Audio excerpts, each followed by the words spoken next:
Winter comes early in these parts. It doesn't knock. It just arrives, on a wind that cuts like a razor, and with the promise of long nights to come. In that cold, there was a small shape, little more than a shadow huddled on the saloon porch. A boy. Maybe 7, maybe 8, his feet wrapped in nothing but rags. The saloon door swung open, spilling yellow light and noise, followed by a large man, his face flushed with liquor. He stumbled forward. The boy's plea was just a whisper, almost swallowed by the wind. "Sir. Just a piece." The answer wasn't a word. It was the dull thud of heavy leather against small ribs. The boy flew, skidding across the slush like a discarded doll. He didn't cry. Just a wet gasp of air. He curled tighter, arms wrapped around his stomach, where the pain was blooming like a poison flower. The drunk muttered a curse at the air, not the boy. He was just looking for a reason to swing. And that's when the saloon doors creaked open again. Not in a hurry. Not with a crash. Another man stepped out. Tall. Quiet. His leather coat weathered by sun and rain. His face looked like it was carved from wind and loss. His eyes, narrowed beneath a wide-brimmed hat, missed nothing. His gaze didn't fall on the boy. Not yet. It was fixed on the drunk. His voice was low, not loud, but it cut through the wind. "The bread," he dropped. "Pick it up." The drunk turned, blinking stupidly, trying to focus. "What did you say? You givin' me orders? What's he to you?" The man didn't move. "Pick it up." The drunk let out a sharp, ugly laugh. He swung. A wide, slow, clumsy punch. It wasn't a brawl. It was an equation being solved. Ash didn't step back. He moved inside the swing. A single, clean motion. The crack of knuckle on jawbone. And the big man folded, silent. Silence fell on the street. A few men stepped out of the barber shop, arms crossed, watching.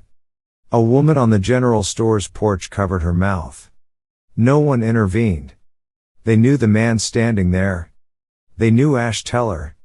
The man from the South Ridge Ranch. A man whose silence was more dangerous than another man's threat. Ash knelt beside the boy. The child flinched, trying to pull away like a small animal cornered by a hawk. Ash paused, holding out an empty hand. "Slow. I'm not here to hurt you." The boy didn't answer. His wide, feral eyes stared up through a mess of dark hair and the blood that trickled from his nose. Ash reached into his coat and pulled out a clean handkerchief, still folded flat. He held it out. "What's your name?" A long silence. Just the sound of the wind. His voice was still low, but now it had a sharp edge. "I'm not going to ask again." A whisper, cracked in the middle. "Tommy." Ash gave a single, firm nod. "All right, Tommy. You're breathin' wrong. Still bleedin'. We're going to see Doc Hardy." Tommy didn't resist when Ash lifted him. The boy was weightless, a bundle of bones and rags in the man's steady arms. He rested his head against the man's chest, solid as an old oak, feeling the first real warmth in days. And in his small, frozen fist, he still clutched the crust of bread that had started it all. The doctor's office was warm. The heat from the pot-bellied stove hit the boy like a physical blow, and he stiffened in Ash's arms. Ash set him down on the examination table, gentle, as if the boy were already cracked glass. Doc Hardy was a man who'd seen more than his share of what men do to each other. He didn't ask questions. He just cleaned the blood, checked the ribs, and wrapped the gauze with quiet efficiency. "3 of 'em cracked," he said at last, his eyes flicking to Ash. "Could have been worse. Lucky he's small." Ash's jaw was a hard line. "He got a place to stay?" The doctor shook his head. "Don't think so. Seen him around for a while now. Sleeps in the livery when they don't run him off. Eats what he can find. Ash nodded once. The nod of a man whose mind was made up. That night, he didn't take Tommy to the livery. He brought him home. The ranch house was quiet. The kind of quiet that could swallow a man whole if he let it. Ash was used to it. But tonight, there was a different weight in the silence. He made a simple stew. The boy ate. Slow at first, then with a desperate speed that made his small hands tremble. You eat like you're afraid it'll be your last meal, Ash said, his voice a low rumble. Tommy looked up, his eyes wide in the lamplight. It might be. Ash leaned forward slightly. Not here.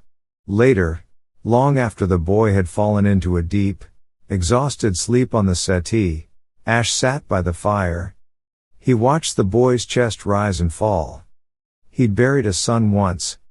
And that ache in his chest, the one he thought had died with his own boy, had stirred again the moment he saw the child lying in the street, covered in snow and shame. The next morning, Ash was in the barn by first light. When he returned, he found Tommy awake, still wrapped in the quilt, watching him with cautious eyes. Hungry? Ash asked, brushing snow from his shoulders. The boy nodded. Bread and eggs on the table. Help yourself. The days that followed fell into a rhythm. Ash gave the boy an old coat, far too big, the sleeves falling past his fingertips. He gave him simple tasks. Gathering kindling, brushing down the horses. He didn't push him hard. And he noticed the boy never stopped watching. His eyes tracked every motion, every quiet command, like he was trying to memorize a life he never thought he'd have. On the fourth morning, Tommy found the photograph. It was tucked on a bookshelf, half hidden. A black and white image, creased and faded, of a woman holding a small child. Ash found him staring at it. He spoke quietly from the doorway. That's my wife, Mary. And that's Caleb, our boy. Tommy didn't ask what happened. He didn't have to. The silence in the house was answer enough. She took sick, Ash continued, his voice rougher than usual. Winter came on early that year. By the time I got the doc out here, it was too late. Caleb. He made it 2 more months. His voice trailed off into nothing. Tommy looked from the photo to the man. They look kind, he whispered. Ash was quiet for a long moment, staring at a past only he could see. They were. He looked at the boy then, a hard-earned truth in his eyes. Kindness don't stop bad things from happening. But it makes the good things matter more. The boy started sleeping through the night. The nightmares that used to make him cry out, they quieted. Replaced by the steady rhythm of chores, and the solid presence of the man who moved through the quiet house with him. But peace in that country was a fragile thing. A high, thin glass. One afternoon in town, Ash saw a woman waiting for him by his wagon. She was thin, her eyes rimmed with a grief that looked old and familiar. You're Ash Teller, she said. It wasn't a question. He nodded. That boy you took in. Tommy. I think he might be my sister's. Her hands twisted the fabric of her shawl. Her name was Ruth. She left town 2 years back with a man we never trusted. Word is, he came back a few months ago. Alone. But she had a boy. Thomas. I've been looking. Her voice broke. I don't want to cause trouble. But I have to know. Ash studied her face for a long time. Then he spoke one word. Tomorrow. That night, he sat with Tommy by the fire. There's someone, he said slowly, a woman. Says she's your aunt. Tommy stared into the flames, his small face unreadable. Do you want to see her? Ash asked. The boy was quiet for a long time. Then he turned, his eyes locking with Ash's. I thought you were. The words hung in the air between them. Ash's breath caught in his chest. The next day, she came. Her name was Mabel. She sat at the table and spoke gently of a mother the boy barely remembered. A mother who loved him. A mother who, she swore, would never have left him by choice. He lied, she whispered, her hands trembling. That man. He lied to all of us. When she left, she didn't take the boy with her. She only asked if she could visit again. Write him letters. Ash said yes. Because he saw the truth in her eyes, and he saw the flicker of a question in Tommy's. A fragile peace settled again. For 2 weeks. Then trouble came riding fast. Ash was in town. Tommy was alone, sitting on the porch steps, when he heard the hooves. A single rider, galloping hard, his horse lathered in sweat. He pulled up short, kicking up dust and snow. "Where's Ash?" the man barked. Tommy stood up slowly. "He's in town. You tell him Lyle Cooper's out." The man spit on the ground. "And he's askin' about the boy." And then he was gone, a trail of dust in his wake. When Ash returned late that night, Tommy ran to meet him before the wagon had even stopped. He repeated the name. Lyle Cooper. The warmth left Ash's face. It turned to stone. He dropped the reins, jumped from the wagon, and put his hands firmly on the boy's shoulders. "Inside," he said, his voice low and urgent. Now. The next day, Ash came back from town with news that tightened the air in the small cabin. Cooper was out on bail. No one would testify. He was in the saloon, Ash muttered, pacing the floor. "Braggin'. Says he's going to get what's his." Tommy's small fists curled at his sides. His voice was quiet, but clear as a bell. "He's not getting me back. I won't let him." Ash stopped pacing. He knelt in front of the boy, his eyes level with Tommy's.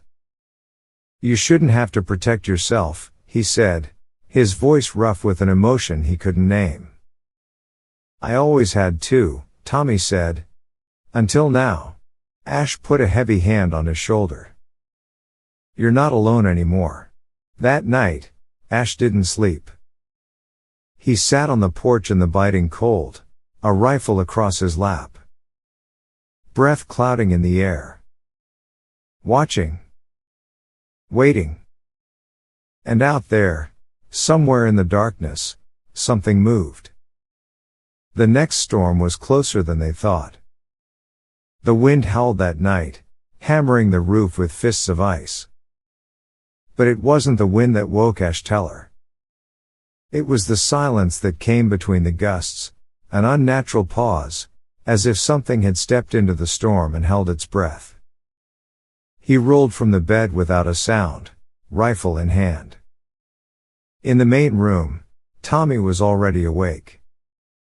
Eyes wide in the firelight. The boy didn't speak. He just pointed toward the back wall, where the shadows were moving wrong. Ash nodded once. Slow.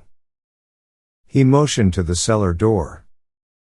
Tommy disappeared below, his small feet silent on the floorboards. This time, there was no knock.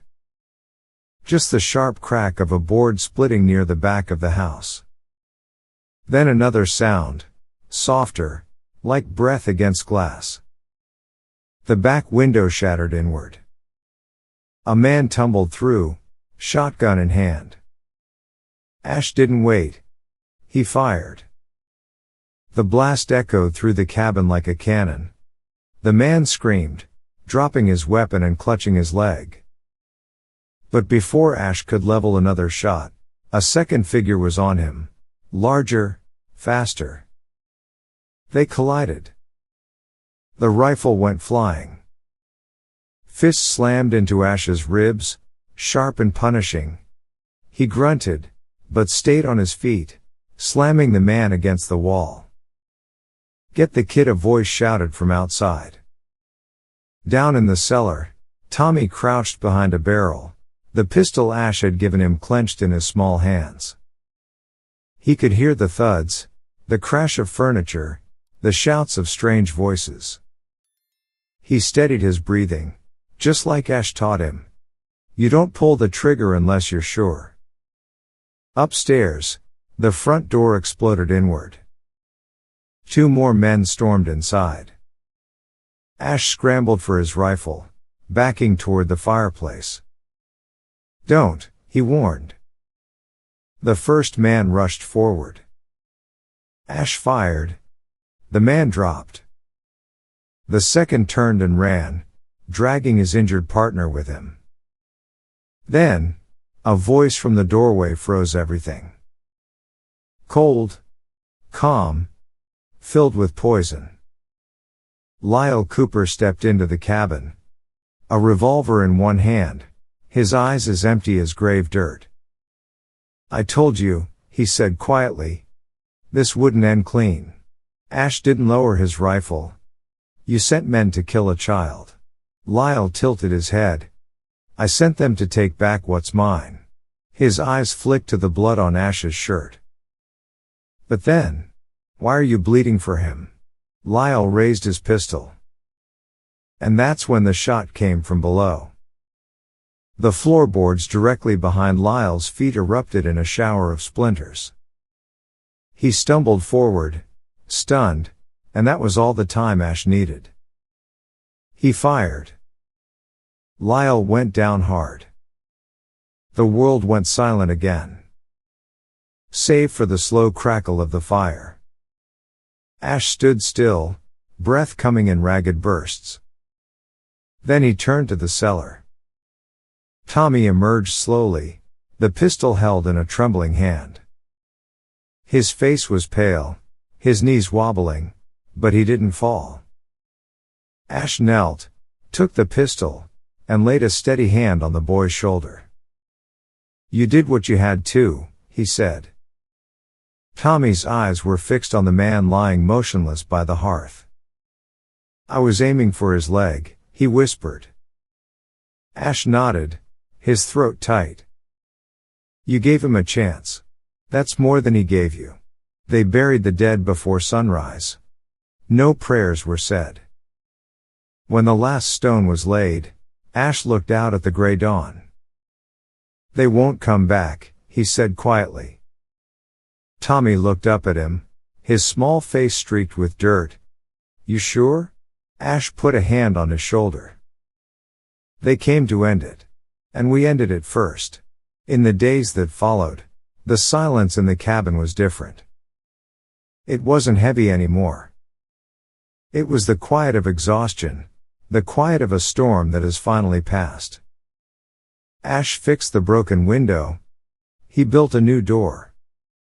He and the boy didn't speak of the fight. There was no need. The words had been replaced by the shared memory of gunpowder and a desperate stand. And then, something began to shift. It started with an envelope left by the woodpile. No name.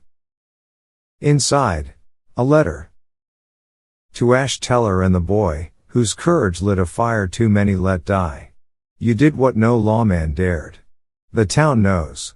You're not alone anymore. There was no signature. But from that day on, when Ash went to town, men would nod, tip their hats. The blacksmith offered to fix his busted plow for free. The baker's wife pressed a warm jar of preserves into Tommy's hands and said, You're brave, son. And the boy stood a little taller. The ranch was a hard place for one man. For one man and a boy, it was harder still. Ash knew it, though he never spoke it. The boy needed more than just safety. He needed a life. A letter arrived by post, the handwriting tight and formal. It was from a woman named Josephine Merrill, a widow from the mining town over the ridge. Her home had been lost in a fire. She was looking for work. She'd heard Ash Teller might be in need of help, Especially, the letter said, with a boy to raise. Tommy read it, his face clouding over. We don't need anyone, he said, his voice sharp with a new fear. She'll try to change things. Maybe, Ash said, folding the letter. Some things need changin'. 2 days later, Ash saddled his horse and rode east. He found Josephine Merrill in a borrowed room behind a chapel. She was tall and straight-backed, with eyes that had seen too much, but still held a quiet light. I'm not looking to be saved, she told him, her voice plain and direct. Good, Ash replied. I'm not looking to do the saving. He offered her a place. A new chapter. She agreed. When they returned, Tommy was splitting wood. He nearly dropped the axe. He stared at Josephine, then at Ash, his eyes full of a sharp betrayal. You didn't even ask me, he said, his voice low. No, Ash said, stepping down from the wagon. But I asked for both of us. That night, Tommy didn't speak to either of them. Josephine didn't try to win him over. She cleaned the kitchen. She patched a torn curtain. She made a stew that tasted different from Ash's, richer. She set her few things in the spare room and hung a small, wooden rosary over the door. For a week, life settled into an awkward new shape. Josephine didn't coddle. She gave Tommy chores and expected them to be done. In the evenings, she would read aloud from a book, not to him, but to herself, letting the words drift into the quiet corners of the room. And against his will, Tommy began to listen. One afternoon, while she was mending a saddle strap, she spoke without looking up. You remind me of my nephew. Tommy didn't answer. He was stubborn, too, she added. Tommy glanced at her, his hand still. Did he make it? Josephine's fingers paused their work. She was quiet for a moment. No. The silence that followed wasn't heavy. It was honest. And after that, things began to change. Tommy started helping without being asked. One morning, he asked if she'd show him how to write his name better. She smiled, just a little, and said, Get the chalk. Ash watched it all quietly from the porch. He watched a wounded boy and a weathered woman begin to fill the hollows in his home. Not by replacing what was lost, but by offering something new. But the world has a long memory. And greed has a longer one. A letter arrived, bearing the official seal of the county. A summons. Lyle Cooper's brother, a man named Edwin from the city, was filing a claim. On what grounds? Blood. He said the boy's family wanted him removed from the care of an uneducated rancher. He said he would give the boy a proper future. Tommy stood in the doorway, his face pale. No, he said, his voice small. They can't. Ash folded the letter, his knuckles white. They're trying. That night, Josephine sat with Tommy while Ash rode to town. She didn't offer easy comfort. She just listened as the boy's fear turned to anger.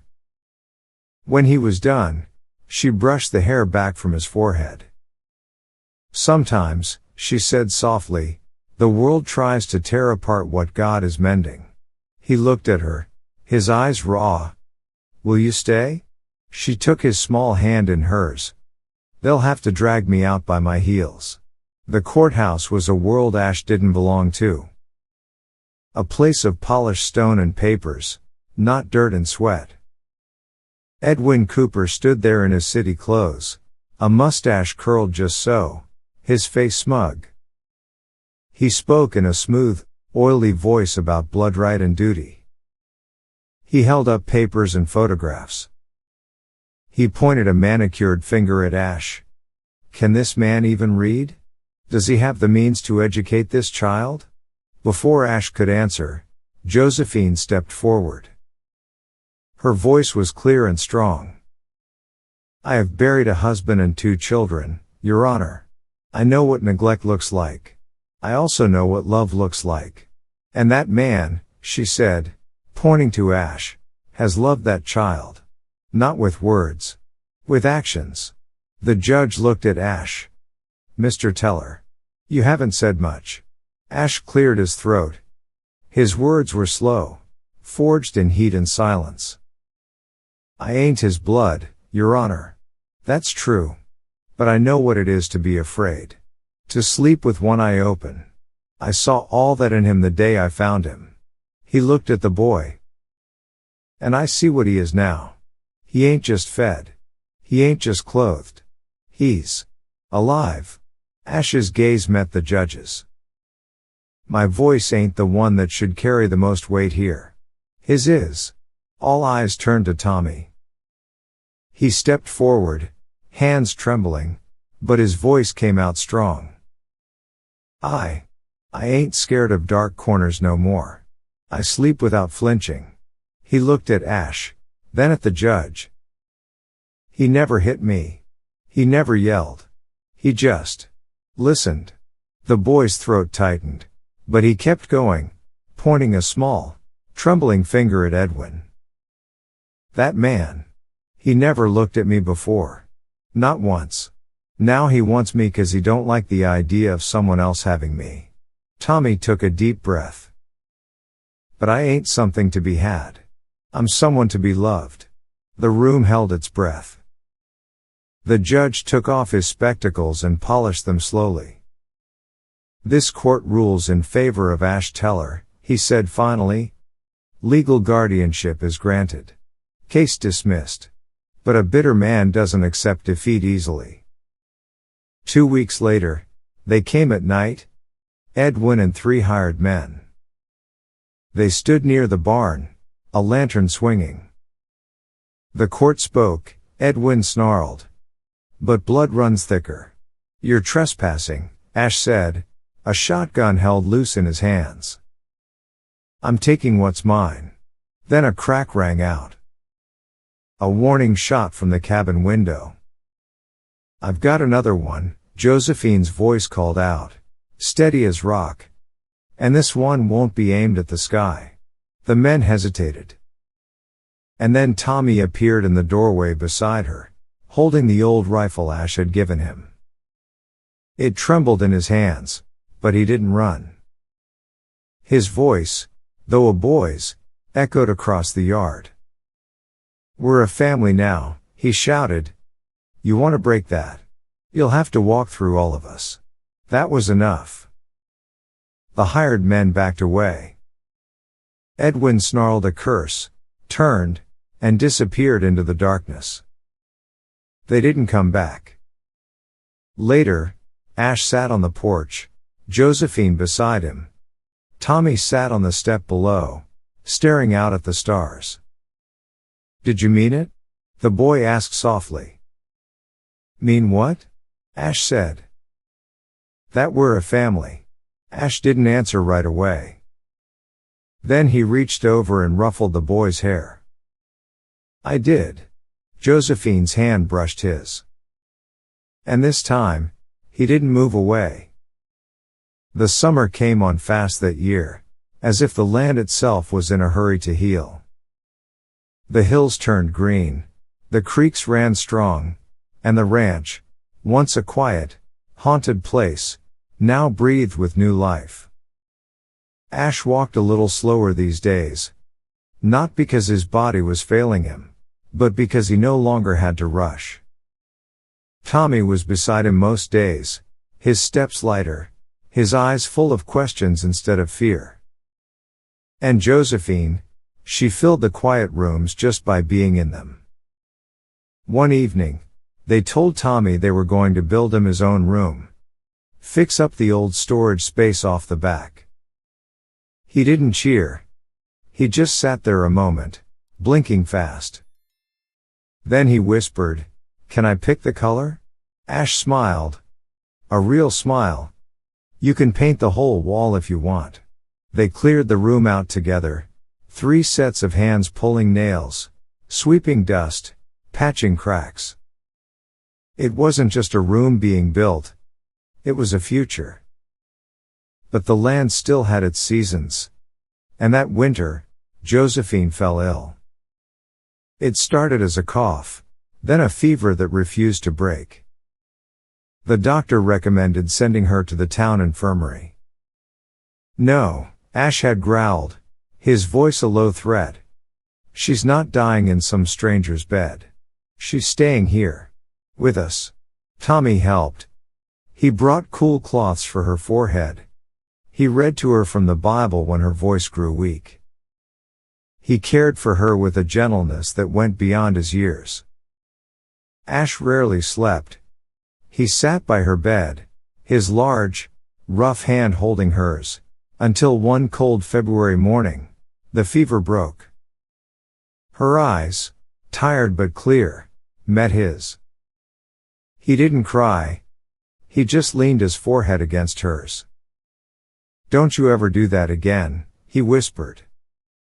She smiled faintly. Wasn't planning on it. Spring came like a blessing. One afternoon, Tommy was planting a row of sunflowers by the porch. "So Mama can see them when she wakes up," he'd said, without thinking. He'd started calling her that without asking. She never corrected him. One evening, after the dishes were done, Ash knelt by the fire. He opened a small, worn wooden box. Inside was a simple silver ring. Nothing fancy. His hands, usually so steady, were shaking.